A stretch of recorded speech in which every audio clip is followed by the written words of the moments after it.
wabarakatuh. Waalaikumsalam warahmatullahi wabarakatuh. Selamat siang Bapak Ibu guru sekalian. Alhamdulillah pada kegiatan hari ini, pada siang hari ini kita bisa berkumpul sama-sama di ruangan ini, di ruang guru kita. Sama-sama kita akan mendengarkan ya destinasi ya atau pembahasan dari rekan kita yaitu Ibu Atika sebagai CGP calon guru penggerak angkatan yang ke-8 ya, angkatan yang ke-8. Nah, untuk pembahasan ini ya nanti kita akan mendengarkan paparan ya dari Ibu Atika Sugiarti. Namun sebelumnya kita ada dengarkan sambutan terlebih dahulu dari Wakil Kepala Sekolah yaitu Ibu kita Bunda Teti Sugiarti. Badannya disilakan.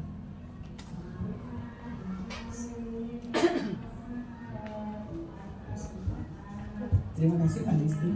Baik, teman-teman sekalian, Bapak Ibu Guru, Assalamualaikum warahmatullahi wabarakatuh. Waalaikumsalam warahmatullahi wabarakatuh. Alhamdulillahirrahmanirrahim. Puji syukur kehadirat Allah Subhanahu wa Ta'ala. Hari ini kita kembali di kegiatan CGP teman kita Ibu Atika Sugiarti, CGP angkatan ke-8 ya. Ini dalam rangka kegiatan pengimbasan kepada teman-teman dengan tema materinya tentang budaya positif. Baik, silakan kepada Bapak Ibu semua, teman-teman sekalian, kita ikuti kegiatan ini dengan baik dan secara mendukung ya, dukungan dari sekolah. Kita buka kegiatan kita pada hari ini. Bismillahirrahmanirrahim. Ya, selamat berimbas dengan ilmunya kepada teman-teman semuanya. Wassalamualaikum warahmatullahi wabarakatuh. Waalaikumsalam warahmatullahi wabarakatuh. Terima kasih Bunda Teti atas sambutannya. Baik, langsung saja Bapak Ibu sekalian kita dengarkan langsung materi yang akan disampaikan oleh ibu kita Ibunda Atika Sugiarti. Silakan.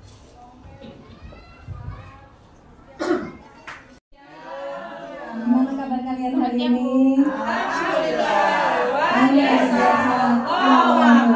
Masih semangat ya? Semangat. Salam dan bahagia. Ada yang tahu kenapa salam dan bahagia? Salam itu kita sebagai seorang muslim berarti artinya mendoakan supaya kita lebih dekat. Lalu bahagia, mengapa diawali dengan kebahagiaan? Karena ketika kita merasa bahagia, di otak kita akan banyak menghasilkan hormon endorfin, sehingga apapun yang akan kita dengarkan, hal-hal yang bermanfaat akan mudah terserap oleh kita. Jadi dalam kegiatan pembelajaran lebih enaknya pagi-pagi itu supaya lebih bermakna kita sapa dengan salam dan bahagia terlebih dahulu. Baiklah, untuk lebih bahagia lagi saya punya sebuah lagu. Teman-teman mari kita nyanyi bersama ya supaya lebih rileks. Oke, pernah dengar lagu ini? Siap ya? Tangan ke atas menggapai bintang, tangan ke samping burung yang terbang, tangan ke depan ikan berenang, tangan dilipat kau mendengarkan. Terima kasih teman-teman. Hari ini saya akan mengulas budaya positif. Teman-teman pasti sering mendengar kata budaya ya. Adakah teman-teman yang tahu apa sih budaya positif? Budaya positif. Apa itu budaya positif? Oke, Beri. Budaya positif itu berarti kegiatan yang sudah sering dilakukan dan sudah menjadi kebiasaan. Mungkin kalau di sekolah kebiasaan yang baik atau positif yang biasa dilakukan siswa selama memasuki Betul sekolah. sekali. Budaya positif adalah sebuah hal-hal yang diulang-ulang dan akan menjadi sebuah kebudayaan. Nah, yang hari ini kita bahas adalah tentang budaya positif. Nah, Bapak Ibu, saya juga ingin mengajak kita semua untuk membentuk sebuah kebudayaan yang positif di SDN Laguan 05. Tapi untuk membentuk suatu kebudayaan ini kita tidak bisa sendiri, melainkan harus bersama-sama. Tidak hanya gurunya, tapi semua yang ada di Laguan 05 ini. Tujuan yang hendak dicapai, yang pertama adalah menerapkan strategi disiplin positif yang memerdekakan murid untuk menciptakan ekosistem sekolah aman dan berpihak pada murid. Kemudian mewujudkan kolaborasi dengan seluruh pemangku kepentingan sekolah agar tercipta budaya positif yang dapat mengembangkan karakter murid. Dan yang ketiga adalah bersifat reflektif dan kritis terhadap budaya di sekolah dan senantiasa mengembangkannya sesuai dengan kebutuhan sosial dan emosional murid. Saya punya pertanyaan. Di sini ada 3 pertanyaan. Setuju atau tidak setuju? Bahwa yang pertama, hukuman dapat mendisiplinkan anak. Setuju tidak? Tidak setuju. Yang setuju tunjuk tangan. Tidak setuju. Yang tidak setuju tunjuk tangan. Tidak. Oke, Bu Lena. Kenapa Bu Lena tunjuk tangan tidak setuju? Karena hukuman itu bersifat sementara ya. Jadi anak itu tidak melakukan kesalahan karena takut, rasa takut akan diberi hukuman. Patuh karena Patuh terhadap. Yang setuju? Oke, Bu Eli, kenapa? Gini, mungkin benar juga bahwa hukuman katanya bersifat sementara, tetapi terkadang untuk mendisiplinkan itu memang kita butuh terus meneruskan, nggak bisa sehari langsung jadi. Jadi maksud saya dikasih hukuman karena sudah terbiasa dengan hukuman, mau nggak mau, suka nggak suka, dia pasti mengikuti aturan. Menurut Bu Eli, Iya, menurut saya. hukuman itu perlu tapi dilakukan untuk menjadi sebuah kebiasaan. Ya, jadi kebiasaan supaya dia paham dengan apa yang harus dilakukan, disiplin katanya. Oke, baik, itu pendapatnya Bu Eli. Kemudian pertanyaan yang kedua, pemberian hukuman dengan hal positif seperti membaca atau membersihkan halaman sekolah dapat meningkatkan disiplin siswa. Setuju atau tidak setuju? Yang setuju tunjuk tangan. Setuju deh. Setuju. Yang nggak setuju? Ada nggak setuju semua? Nggak setuju. Oke, pertanyaan yang ketiga, memberi penghargaan dapat meningkatkan motivasi belajar anak. Nah, ini sering. Oke, yang setuju siapa setuju? Setuju. Yang tidak setuju? Tidak setuju. Tidak setuju. Bu Lena lagi, kenapa Bu Lena tidak setuju? Ya sama kayak tadi ya, hampir sama. Karena kalau memberi penghargaan, jadi siswa itu mengharapkan penghargaan. Karena patuh karena mengharapkan sesuatu. Oke, nanti kita bahas lebih lanjut ya. Teman-teman, di sini saya punya sebuah kegiatan mengepalkan tangan. Tangan ini menggambarkan jiwa anak, diri anak ya. Ini dilakukan berdua dengan teman sebelahnya. Yang pertama jadi teman A. Teman A itu dia menggenggam secarik kertas yang berisi informasi penting atau hal penting untuk dirinya sendiri dan harus digenggam sesuai sesuai dengan keyakinannya.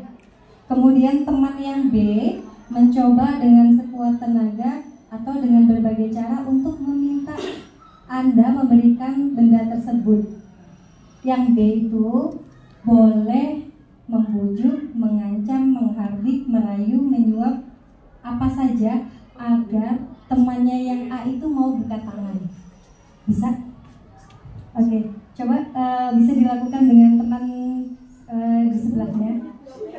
Tidak harus kertas deh, pulpen atau apa gitu. Benda yang digenggam itu adalah hal yang sangat penting untuk diri teman yang A yang pegang. Dengan sekuat tenaga, itu adalah benda yang paling berharga yang sulit untuk dikasihkan atau dibuka untuk orang lain. Oke, coba sekarang teman B-nya merayu, boleh merayu, mengancam.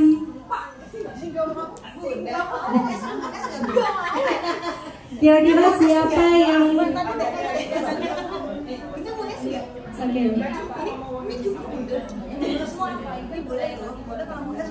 Ada yang berhasil membuka kepalan tangan temannya? Ini boleh atau Bunda mau yang lain?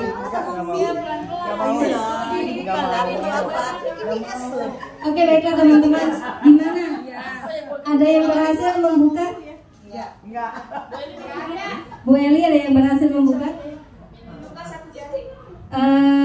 Tidak ada yang berhasil membuka. Saya tanya deh sama Bu Eli. Bu Eli, yang pegang siapa? Bu Nur. Bu Nur, kenapa tidak mau membuka kepala tangan? Karena ini punya aku dan ini aku dikasih sama orang tua dan ini tuh berharga sekali, ini pensil ajaib. Pensil ajaib. Lalu Bunda Teti gimana? Kenapa tidak mau membuka? Tapi ada yang tidak yang membuka tangannya karena dirayu dikasih kopi atau dikasih minuman. Tadi dirayu. Ini juga dirayu. Tapi dibuka atau tidak? Tidak. Aku udah rayu-rayu kasih duit 2.000 nggak mau. Nah, artinya teman-teman, Anda tidak bisa mengontrol orang lain. Yang bisa mengontrol adalah diri kita sendiri. Itu sama dengan murid kita. Nah, sekarang saya mau nanya, apa makna disiplin? Kita sering menggunakan kata disiplin untuk mendisiplinkan anak di kelas. Makna disiplin adalah belajar kontrol diri dengan menggali potensi kita agar tercapai tujuan mulia, yaitu sesuatu menjadi seseorang yang kita inginkan berdasarkan nilai-nilai yang kita hargai. Artinya disiplin di sini adalah tumbuh dari kesadaran diri sendiri, bukan dari paksaan dari luar. Namun dalam budaya kita, makna kata disiplin telah berubah menjadi sesuatu yang dilakukan seseorang pada orang lain untuk mendapatkan kepatuhan. Kecenderungan umum adalah menghubungkan kata disiplin dengan ketidaknyamanan, bukan dengan apa yang kita hargai atau pencapaian suatu tujuan yang mulia. Jadi kalau kata disiplin itu hadirnya dari diri sendiri, bukan dari paksaan dari luar ataupun hasil dari bujukan.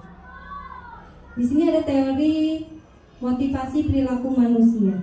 Ada ekstrinsik dan ada intrinsik. Kecenderungan seseorang berperilaku itu yang pertama untuk menghindari ketidaknyamanan atau hukuman.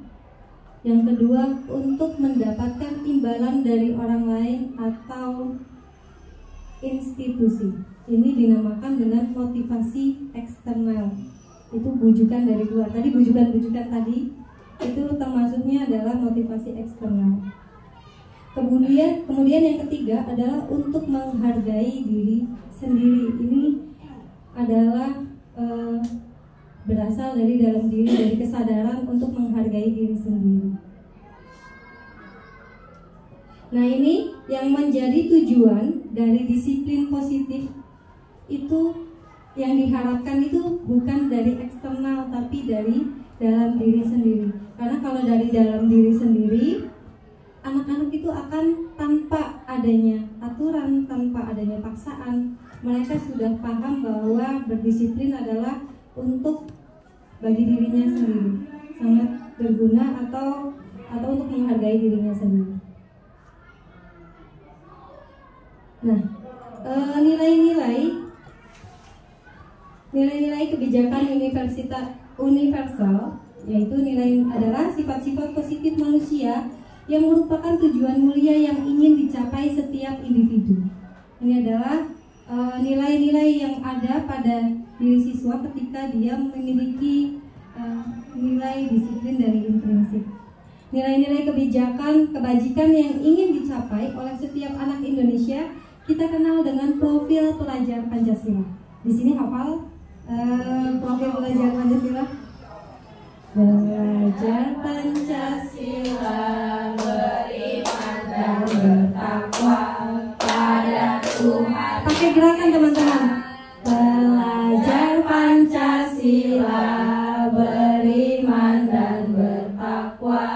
pada Tuhan yang esa dan berakhlak mulia, berkebinekaan global, gotong royong mandiri, kreatif dan bernalar kritis.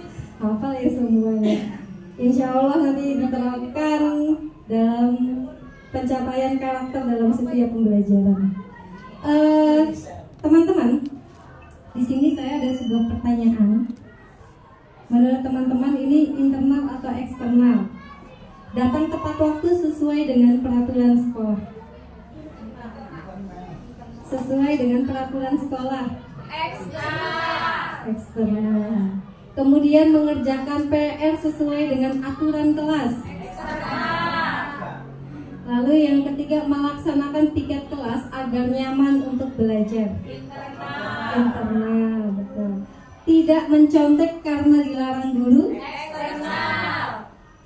Lalu keempat, membersihkan tumpahan air agar teman lain tidak terpleset karena tersenggol pada saat belajar. Internal. Lalu yang terakhir, mengenakan sepatu hitam sesuai aturan sekolah. Eksternal. Jadi kalau eksternal itu salah satunya apa? Karena ada aturan. Betul sekali. Lebih baik motivasi internal atau eksternal? Internal atau eksternal? Internal dulu, pasti eksternalnya nih kita sendiri. Otomatis kita bisa menghargai atau bisa mengikuti semua aturan yang diberikan dari pihak mana. Ada yang berpendapat lain? Boleh kan? Oh iya, saya internal ya. Karena motivasi internal itu muncul dari dalam diri.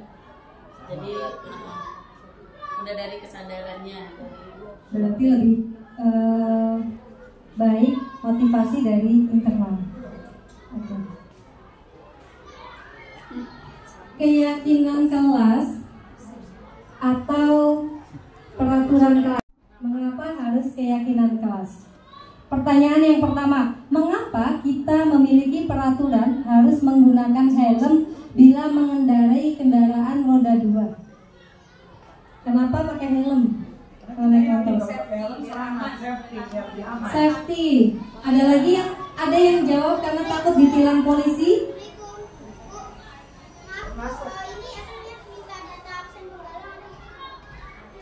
Tulis aja dulu ya. Tepat waktu pada saat mengikuti pelatihan. Yakin kalau datang lebih awal. Yakin apa? Kalau datang lebih awal, artinya kita juga harus siap lebih awal. Berarti Bunda sudah memiliki motivasi internal.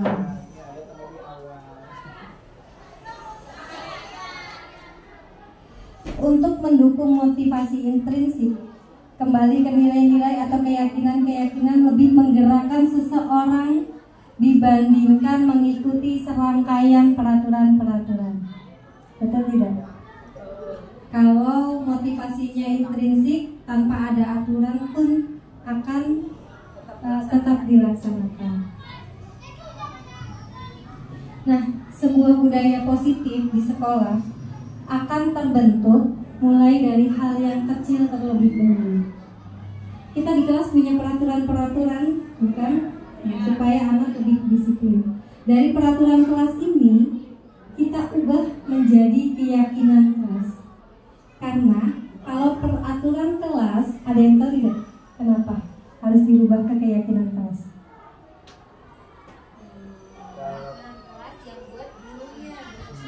Peraturan kelas.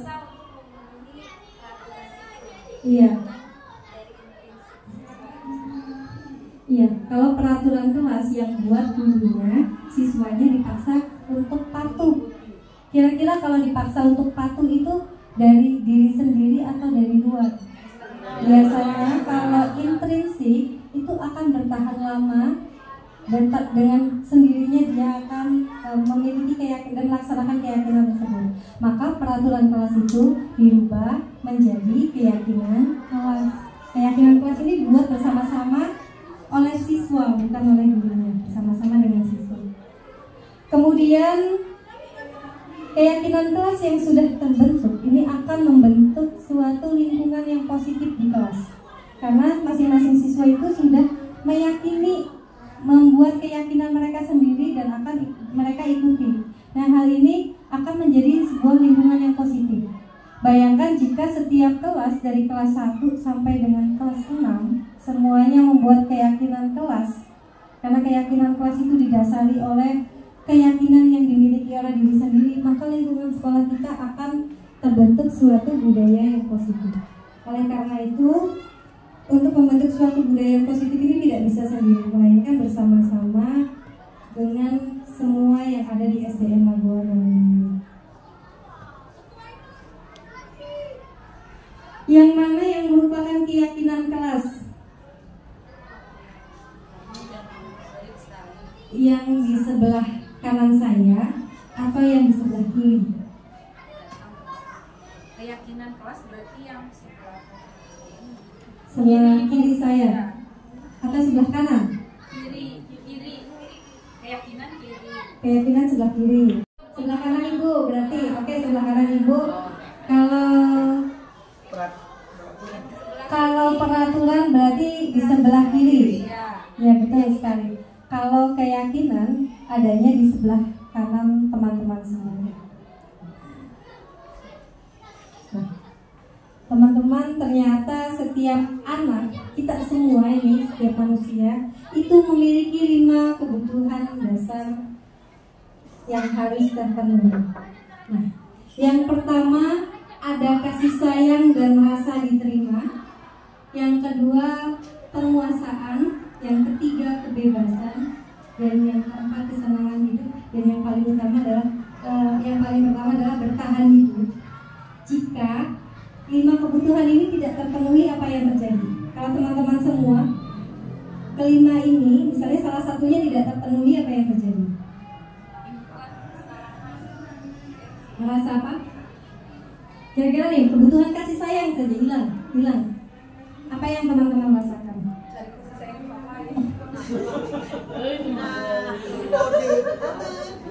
Itu kan maksudnya murid itu kadang-kadang kalau jadi caper sama gurunya, Bu. Jadi ada aja yang kasih sayang. Ada kurang kasih sayang di rumah misalnya. Cari perhatian, terus akan mencari perhatian dan akhirnya berbuat yang di luar. Oke, jadi kelima kebutuhan dasar manusia ini harus terpenuhi. Jika salah satunya tidak terpenuhi, maka ada sesuatu yang terjadi atau masalah yang terjadi. Ini yang ada pada diri siswa dan kita semua benar. Lalu ada 5 posisi kontrol yang dimiliki oleh guru.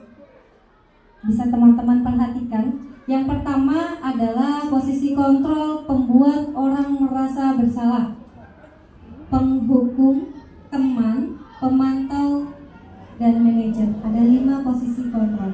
Menurut teman-teman, yang paling ideal atau yang paling bagus untuk diri kita, posisi kita sebagai seorang guru kira-kira di posisi yang mana? Manajer. Pembuat orang merasa bersalah. Saya kecewa sekali dengan kamu. Kira-kira enak gak? Enggak. Penghukum, kamu tidak pernah benar melakukannya. Kira-kira apa sih yang dirasakan oleh siswa ketika kita mengucapkan? Rasanya kalau dihukum sama guru itu rasanya gimana? Ya. Karakter yang terbentuk oleh anak itu apa? Kalau kita ada di posisi teman. Ada mungkin di sisi lain mungkin dia akan melakukan apa yang kita minta, cuma tidak menghargai gitu, kayak tidak ada jarak antara guru dan pernah nggak ketika kita berada di posisi teman, lalu murid kita kita berikan tugas lalu bilang begini, Bu, udah sih Bu, 4 aja. Artinya berarti murid kita tidak mereka nyaman memang, tapi tidak mandiri. Betul nggak? Mereka bergantung pada kita. Tenang, bu gurunya kan baik. Udah seperti teman, disuruh saya minta ini, saya minta itu, akhirnya mereka tidak mandiri dan bergantung pada kita. Kemudian ada pada posisi pemantau. Apakah kamu mau mendapatkan stiker bintang hari ini? Pasti banyak murid yang mau. Kemudian yang kelima adalah di posisi manajer. Bagaimana kamu bisa menyelesaikan masalah ini? Kira-kira pada posisi manajer ini membuat anak memiliki karakter apa?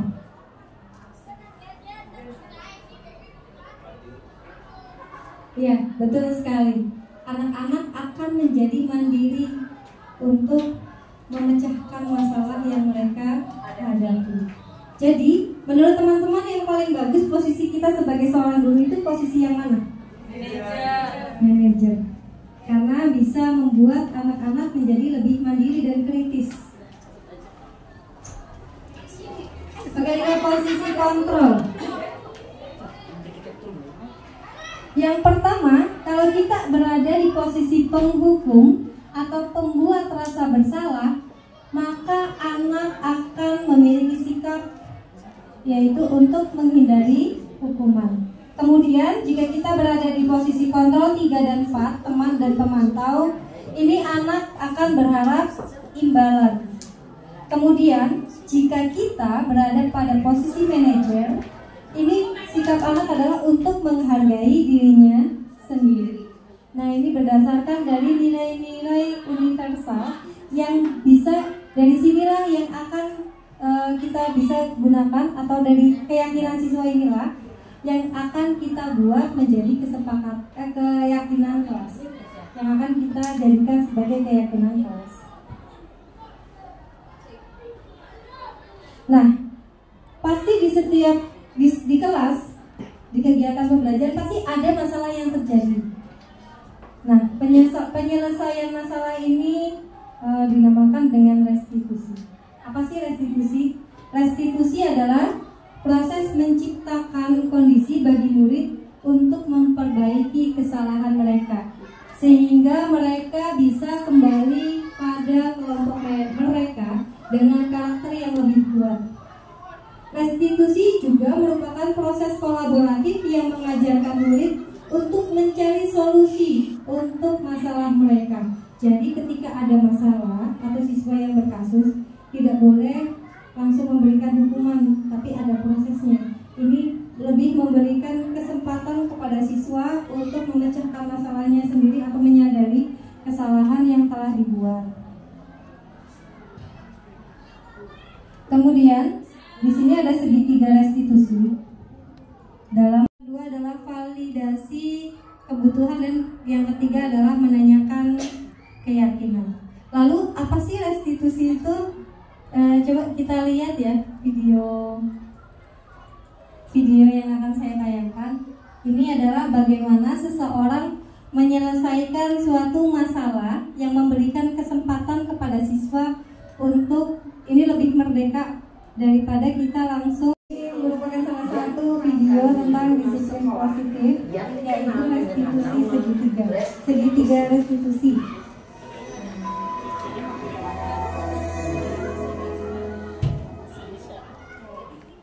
Restitusi dikembangkan oleh pakar pendidikan Diane Bowson, berlandaskan pada teori kontrol Dr. William Glasser. Segitiga restitusi adalah suatu proses dialog yang dijalankan oleh guru atau orang tua agar dapat menghasilkan murid yang mandiri. Jadi tujuannya adalah agar murid mandiri dan bertanggung jawab. Posisi manajer, aspek yang dikembangkan pada murid adalah motivasi intrinsik, sehingga penanaman nilai-nilai kebajikan dapat tumbuh dan berkembang menjadi suatu kebiasaan positif yang akhirnya membentuk karakter diri. Proses dialog ini terdiri dari 3 langkah yang digambarkan pada ketiga sisi pada segitiga. Teman-teman, ini bisa kita gunakan atau bisa kita coba sebagai penyelesaian suatu kasus di kelas kita. Adalah validasi tindakan yang salah. Dan sisi yang ketiga adalah menanyakan keyakinan. Ibu dan Bapak Guru, berikut ini akan menunjukkan bagaimana seorang guru berada dalam posisi manajer menggunakan penerapan segitiga restitusi.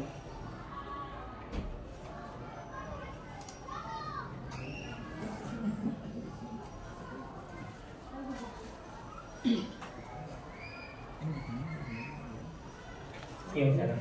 Siang Pak. Sudah lama nggak ketemu Sarah? Kenapa hari ini ada di sini?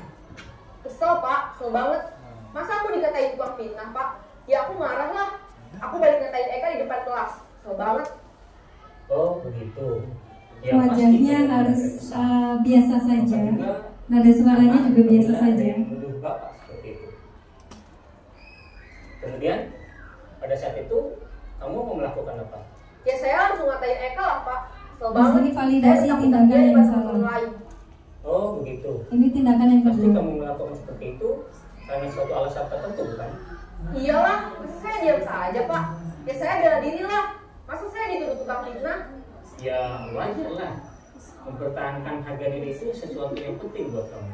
Di sini gurunya tidak Kamu langsung kalau tidak menyalahkan. memiliki gambaran, hanya membentak-bentak. Iya Pak.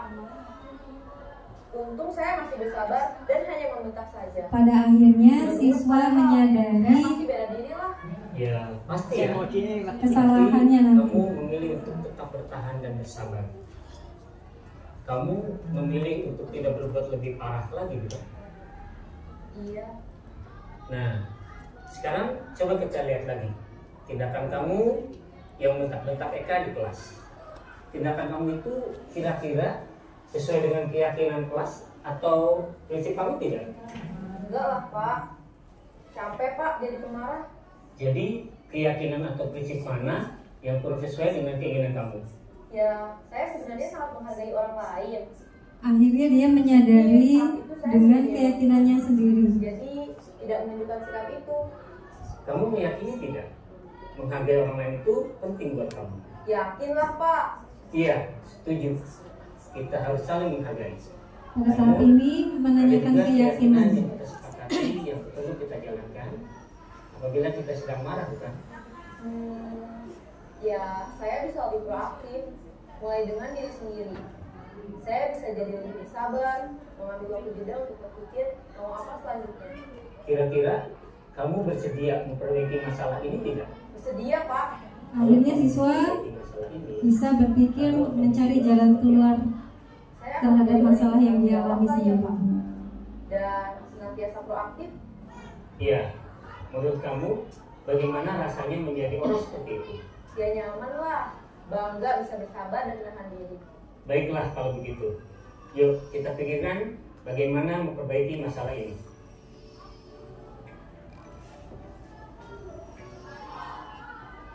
Jadi teman-teman kira-kira gurunya itu berada pada posisi mana? Pada posisi manajer. Dia tidak langsung mengintervensi, tapi dia memberikan kesempatan pada akhirnya kepada siswa. Akhirnya siswa bisa menyelesaikan masalahnya sendiri berdasarkan keyakinan yang dia yakini.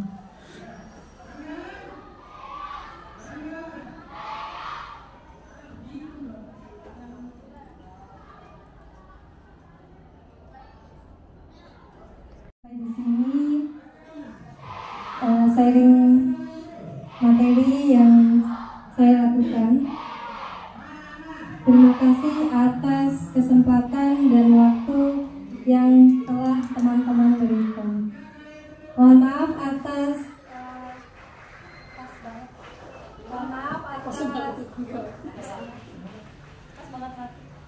terima kasih atas kesempatan yang teman-teman berikan hari ini. Mohon maaf atas kekurangan dan kesalahan dalam penyampaian. Assalamualaikum warahmatullahi wabarakatuh.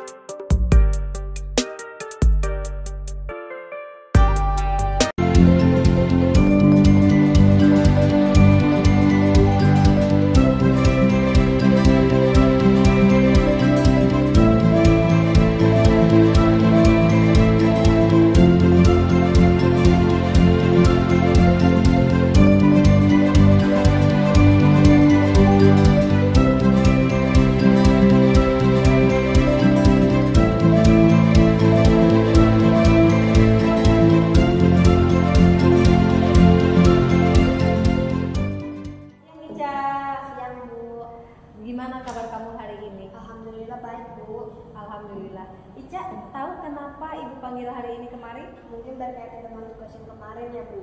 Iya, Ica kemarin bawa alat tulis lengkap bukan? Ya Bu, saya membawa alat tulis lengkap. Atau jam pelajarannya kurang untuk Ica? Tidak Bu, tapi saya lupa menyelesaikannya. Ica, setiap orang itu pasti pernah berbuat kesalahan, termasuk Bu Guru. Pasti Ica tidak menyelesaikan tugas ada alasannya bukan? Kenapa Ica tidak menyelesaikan tugas? Karena saya keasikan membaca buku cerita di jam pelajaran Bu, sampai saya lupa jam pulang sekolah Bu. Membaca buku cerita memang mengasihkan, Ca. Ica masih ingat kesepakatan kelas kita? Masih Bu. Tindakan Ica yang tidak menyelesaikan tugas yang Ibu berikan dan membaca buku cerita di dalam kelas itu tidak sesuai dengan keyakinan kelas yang mana? Bertanggung jawab Bu. Betul sekali. Nah, Ica punya solusi tidak untuk menyelesaikan masalah ini? Punya Bu. Pertama, saya meminta maaf. Kedua, saya tidak akan mengulangi lagi membaca buku cerita di jam pelajaran. Ketiga, saya akan mengumpulkan tugas yang kemarin untuk besok. Ibu sangat mengapresiasi penyelesaian masalah yang Ica putuskan. Semangat ya, Ca. Ya Bu, permisi. Assalamualaikum.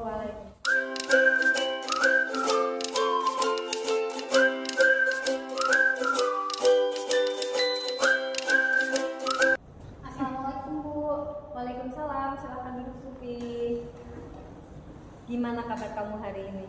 Alhamdulillah baik Bu. Alhamdulillah. Sufi tahu kenapa Ibu panggil kemari?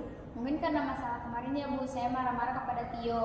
Betul. Sufi kenapa marah-marah kepada Tio? Habis saya kesal Bu. Kesal kenapa? Karena Tio telah mencoret-coret gambar saya, padahal kan saya tidak mewarnainya dari semalam. Ya wajarlah kamu marah sama Tio. Ibu juga akan kesal jika gambar Ibu dicoret-coret oleh orang lain. Lalu apa yang kamu lakukan kepada Tio? Saya bentak-bentak Tio Bu di depan semua teman-teman. Pasti kamu berbuat seperti itu ada alasannya bukan? Iyalah Bu, saya kesal padahal saya sudah menggambar itu sampai tidur larut malam, tapi hasilnya malah dicoret-coret. Sekarang mari kita pikirkan, tindakanmu yang membentak-bentak Tio di depan kelas itu sudah sesuai dengan keyakinan kelas kita belum? Belum Bu. Keyakinan kelas mana yang belum sesuai? Saling menghormati sesama teman Bu. Menghormati sesama teman itu penting atau tidak bagi Sufi? Sangat penting Bu, karena kita bisa mempunyai banyak teman. Jika menurutmu penting, bersediakah kamu untuk memperbaiki masalah ini? Bersedia Bu, saya akan meminta maaf kepada Tio dan janji tidak akan membentaknya lagi di depan semua teman-teman. Jika ada masalah, saya akan langsung lapor ke Ibu Guru. Bagus sekali Sufi, Ibu sangat mengapresiasi usaha kamu. Tetap semangat ya Sufi. Ya Ibu, terima kasih. Sama-sama. Waalaikumsalam.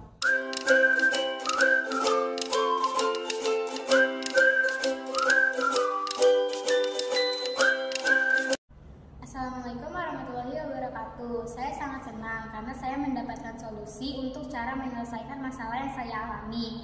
Sekarang saya bisa lebih sabar dan bisa menahan emosi saya.